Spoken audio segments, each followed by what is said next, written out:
خبر شامل کرتے ہیں کبیروالہ سے۔ پاکستان عوامی ہیلپ لائن تحصیل کبیروالہ اور پاکستان تحریک انصاف کی کوآرڈینیٹر معروف سوشل ایکٹیوسٹ محترمہ نسرین ملک نے کہا ہے کہ ملک کی ترقی میں خواتین کے کردار سے انکار نہیں کیا جا سکتا اور خواتین ملک کی معیشت کے استحکام میں اہم کردار ادا کر رہی ہیں۔ ان خیالات کا اظہار انہوں نے گزشتہ روز انصاف مرکز کبیروالہ میں خواتین ورکرز کنونشن کے شرکاء خواتین سے خطاب کرتے ہوئے کہا۔ انہوں نے مزید کہا کہ خواتین کی فلاح و بہبود کے حوالے سے ان کی جدوجہد جاری رہے گی۔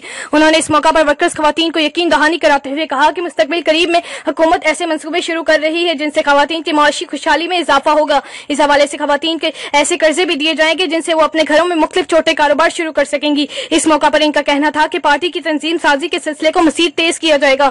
اس موقع پر محترمہ سمینا چودھری، سعیدہ ملک، زرتاشہ کرن اور ڈاکٹر شہرش نے سماجی خدمات کے حوالے سے نسرین ملک کے کردار کی تعریف کی اور خراج تحسین پیش کرتے ہوئے توقع ظاہر کی کہ ماضی قریب میں Nayab social welfare dispensary, Nayab free maternity home and NSDO organisation, غریبوں کے لیے اصلاحی مراکز، عوامی ہیلپ لائن جیسے منصوبوں کو عملی جامہ پہنانے کے بعد تحصیل کبیروالہ کے لیے مزید پروجیکٹ شروع کریں گے۔ مزید تازہ ترین خبروں اور اپڈیٹس کے لیے دیکھتے رہیے مصطفیٰ نیوز۔